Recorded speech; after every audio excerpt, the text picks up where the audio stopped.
Hello and welcome to TTVNEWS broadcasting on TayNinhTV newspaper and digital television with some latest events in TayNinhTV province and across the country. Ladies and gentlemen, on the morning of October 30th, People's Committee of TayNinhTV province held a conference to review and promote CRDP Road 2025. The meeting was chaired by Vice Chairman of the Provincial People's Committee, Huỳnh Văn Sơn. According to the forecast, the economy continues to maintain a high growth scenario. As of the end of the quarter, the economy has grown by 9.52% and ranking the first in the southwest and the 8th out of 34 provinces and cities nationwide. And to achieve the double-digit GRDP growth target in 2025, the province must accelerate and make breakthroughs from the beginning of the fourth quarter to fulfill the annual plan of 10.1%. And therefore, the Vice Chairman Huỳnh Văn Sơn requested that department sectors and regulators speed up the disbursement of public investment capital, remove obstacles for businesses, and stimulate the domestic market and strictly control the goods market and e-commerce activities. At the same time, focus should be placed on developing industrial infrastructure, social housing, and the key transportation projects, promoting the tourism with the goal of welcoming 7.7 million visitors in 2025. The Vice Chairman Huỳnh Văn Sơn emphasized that a sector and regulator must be proactive and innovative, working together in the province to make breakthroughs and achieve the double-digit GRDP growth target in 2025. On the afternoon of October 30th, Vice Chairman of the Provincial People's Committee and Head of the Representative Board of TayNinhTV Provincial Bank for Social Policies, Phạm Tấn Hòa, chaired a review meeting to evaluate the results of the bank's operations over the first 9 months of 2025 and set direction and test the final 3 months of the year.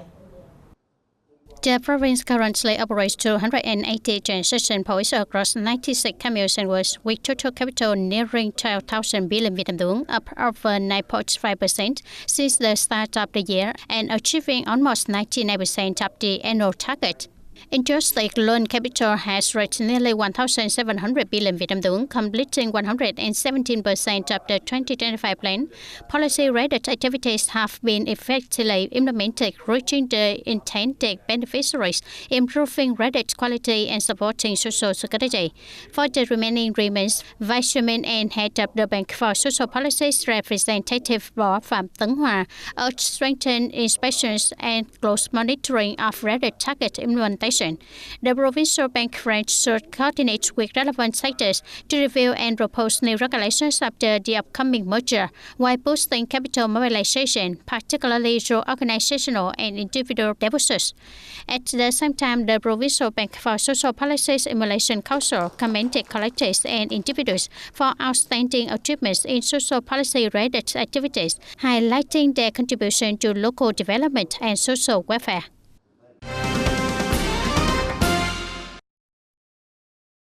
To accelerate the digital transformation, TayNinhTV province is prioritizing the development of shared digital platforms supporting the e-government, digital data, and smart urban system, creating a foundation for efficient governance at all levels.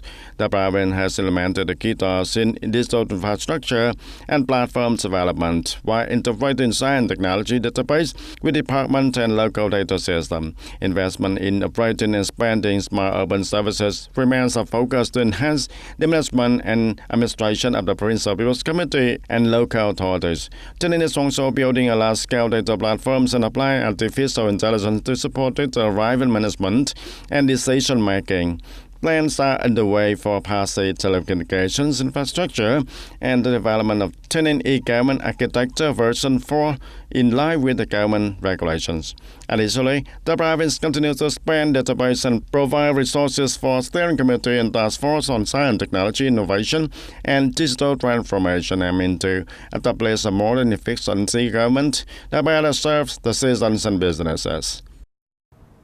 Ladies and gentlemen, emulation is patriotism. To love one's country, one must try to emulate those who do so are the most patriotic. Deeply understanding President Ho Chi Minh's teaching, TayNinhTV province has in recent years effectively implemented patriotic emulation movements across all sectors, leaving a strong mark on the province's development journey. To honor outstanding organizations and individuals over the past 5 years, this morning on October 30th, TayNinhTV province solemnly held the first Provincial Patriotic Emulation Congress for the 2025-2030 period. Commenting and honoring the dedication and styling contributions of the stamp lottery collectors and individuals, Mr. Nguyễn Văn Út, Deputy Secretary of Rinso Party Committee and Chairman of Rinso Bills Committee and Chairman of the Rinso Evaluation and Commendation Council, affirmed that over the past 5 years, despite many challenges, the province's patriotic evaluation movements have been carried out broadly, substantively, and creatively. The key movements such as studying and following Ho Chi Minh's ideology, morality, and style, the whole country unites to build new style rural areas, and for the poor, no one left behind. And TayNinhTV, determined to eliminate temporary and delimited houses, have been spread widely and raising a vibrant evaluation spirit across all the sectors and levels. Particularly, TayNinhTV met its mark with the thematic movement, its effort to complete the section of the Ho Chi Minh City Ring Road No. 3 running through TayNinhTV ahead of schedule in response to the government's campaign. 500 days and nights evaluation to complete 3,000 kilometers of expressways. We always encourage the people to study and follow President Ho Chi Minh's ideology, morality, and style, to work and learn decently, to love our country, and together make our homeland more prosperous and beautiful. At the conference, delegates listened to the presentations from exemplary individuals on the movement such as Vietnamese enterprises in integration and development and One Commune, One Product (OCP), as well as outstanding achievements in the province's recent purchase revenue work. Delegates also had the opportunity to interact with the 5 outstanding role models from various sectors, each assigning flowers representing dedication, creativity, and the spirit of service to the fair land and the people. From 2021 to 2025, our division has dismantled and arrested for 2,324 drug-related cases. I hope departments, sectors, and organizations will join the police force in the evaluation movement for crime prevention, especially in combating drug crimes. Launching the patriotic evaluation movements for the 2025 to 2030 period, Mr. Nguyễn Văn Út, the Secretary for Rinso Party Committee, Chairman of Rinso Bills Committee, and Chairman of Rinso Evaluation and Commendation Council, called on course party members and civil servants, armed forces, business communities, and the people from all walks of life to uphold the tradition of courage and resilience, unite and engage in creative labor and evaluation to achieve the great success in the province's patriotic movements. With the action theme for the 2025 to 2030 being solidarity, democracy, discipline, breakthrough, development. On behalf of the Rinso leadership, I officially launched the patriotic evaluation movement for this period. I call on the entire party, army, and the people of TayNinhTV to uphold our patriotic tradition and spirits of unity, striving to achieve the outstanding accomplishments and successfully implement the social, economic development goals set out in the first Provincial Party Congress resolution, term of 2025 to 2030. On this occasion, under the authorization of the Prime Minister, Provincial Party Secretary Nguyễn Văn Quyết awarded the government's evaluation flag to Long An Province, now as TayNinhTV Province, for the leading in the patriotic evaluation movement in the southwestern region in 2024. He also presented the first-class labor order to 1 collective and third-class labor order to 9 individuals. Additionally, under the authorization of the Prime Minister, Mr. Nguyễn Văn Út, the Secretary of Rinso Party Committee and Chairman of Rinso Bills Committee and Chairman of the Rinso Evaluation and Commendation Council, presented the Prime Minister's certificates of merit to 1 collective and 7 individuals for their contributions to the cause of building socialism and defending the fair land. At the conference, the 55 members TayNinhTV delegation attending the 11th National Patriotic Evaluation Movement Patriotic Evaluation Conference were also introduced.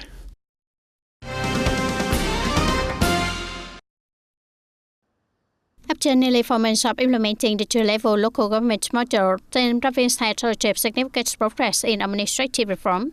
From July 1st to October 27, 2025, the province received over 483,000 administrative procedure applications, nearly 98% of which were submitted online. The rate of applications resolved on time or ahead of schedule reached almost 100%. At the commune and ward levels, where most citizens' requests are handled, over 415,000 applications were processed, with more than 90% completed on time or earlier. These results highlight the improved attitude and efficiency of civil service as well as the effective use of information technology and digital transformation in governance. They provide a strong foundation for TayNinhTV to develop a modern, transparent, and efficient administrative system that better serves citizens and businesses.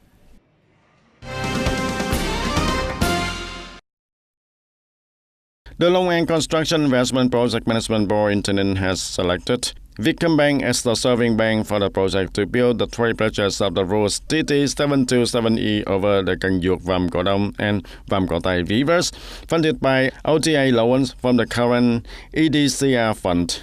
The choice follows the Government Decree number 242 of Long An Provincial Bills Council Resolution number 27 and the Vietcombank's proposal. The bank meets on the regulatory requirements and the section has been approved by the TayNinh Provincial Bills Committee. This decision enables Vietcombank to carry out necessary procedures, ensuring the efficient implementation and disbursement of OTA funds for the project.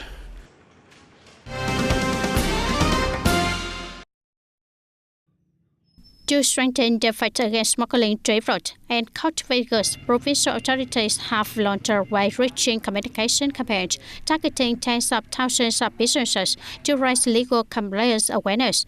So far, over 11,500 businesses have signed letters not to trade in prohibited, smuggle, cultivate, substandard, or unsafe products. Smuggle cigarettes are a primary focus, with more than 5,500 tobacco retailers, restaurants, and service outlets committing not to sell, store, or transport them.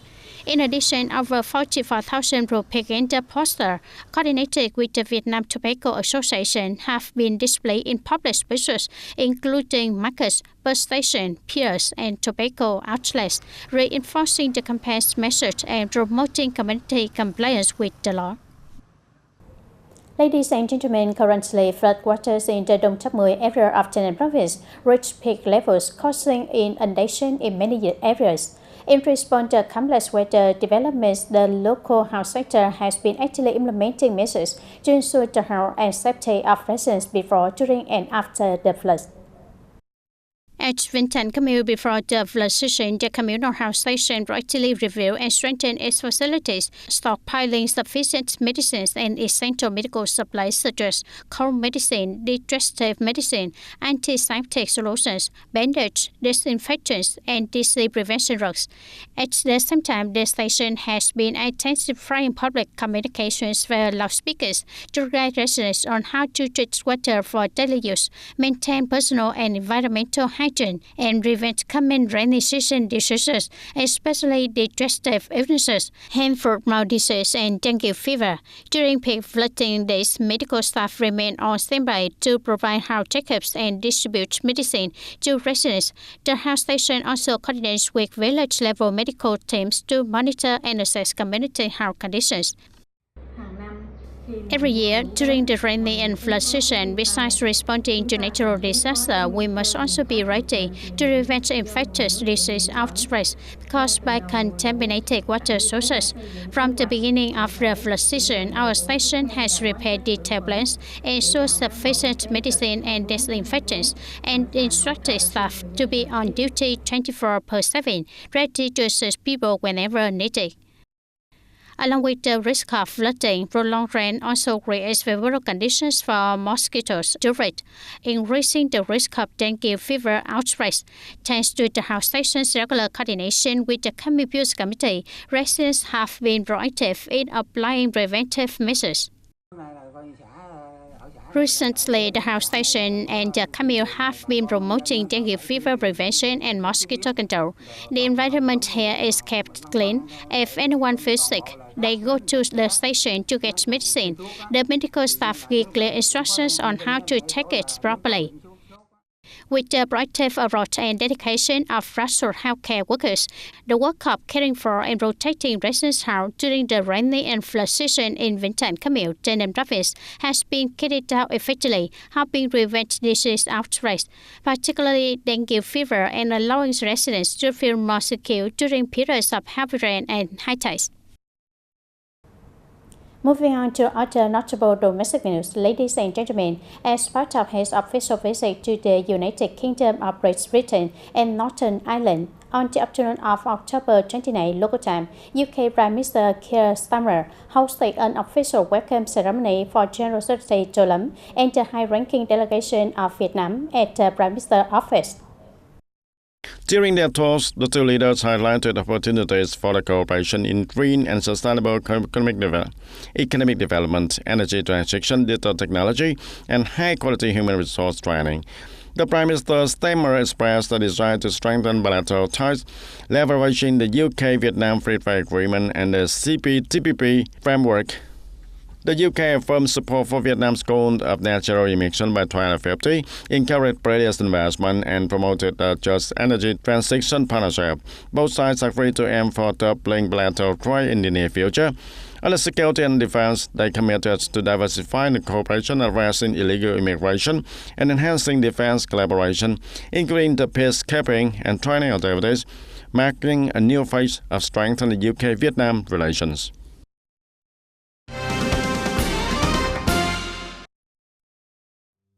By the end of this year, 3,000 kilometers of expressway will be in operation, reflecting the government's strong investment in transporting infrastructure to boost socio-economic development and ensure national defense. However, management, operation, and maintenance face challenges, including unsynchronized infrastructure, insufficient rest stops, discontinuous emergency lanes, and inadequate lighting and warning system, which pose traffic safety risks. Currently, 2,268 kilometers of existing expressway also require improvements in safety and maintenance. Authorities strengthen net for clear technical standards, covering road survey upkeep, operational system, fire prevention, rescue, and emergency response. Effective management ensures traffic safety, smooth operations, longer infrastructure lifespan, lower repair costs, and protection of national assets. The audience xóm nghề located in hamlets 1 thành Đức Commune, Bình Đức Commune province is the birthplace of National Nguyễn Trung Trực, a small fishing village along the Ram Cotton River. Xóm nghề has now transferred into a spacious, prosperous, and peaceful community. The changes in xóm nghề are evident along its way. Hundreds roads and homes are increasingly modern and solid. Residents not only continue their traditional fishing livelihoods, but have also ventured into new economic activities, expanding production and business. Their life have become more stable, and community life is increasingly civilized. People here have developed their livelihoods and steadily improved their lives. The old, dilapidated houses are gone. Now homes are made of brick. Residents have enjoyed a stable quality of life. Alongside economic and infrastructure development, Bình Đức Commune emphasized preserving traditional values, aiming to make xóm nghề a highlight of the new rural development movement, instilling patriotism in the younger generation. The local authorities and residents regularly maintain and care for the historical site. Every year, the memorial ceremony for national hero Nguyễn Trung Trực is held with great reverence, attracting many locals and visitors who came to pay tribute. Authorities at all levels have invested in upgrading and converting a 0.5 km stretch from National Highway 1A to the historical site and the Vam Co River. Additionally, the first phase of land leveling, covering about 1 hectare, was implemented with a budget of roughly 6.5 billion Vietnam dong. The material and spiritual life of xóm nghề residents have improved significantly. Thanks to the attention of local authorities and the efforts of residents, this land associated with national hero Nguyễn Trung Trực continues to preserve its cultural identity while developing a sustainable economy, reflecting the aspiration and resilience of this heroic country in the era of renewal. And now that's all for today, TTV News. Thank you for being with us and goodbye for now.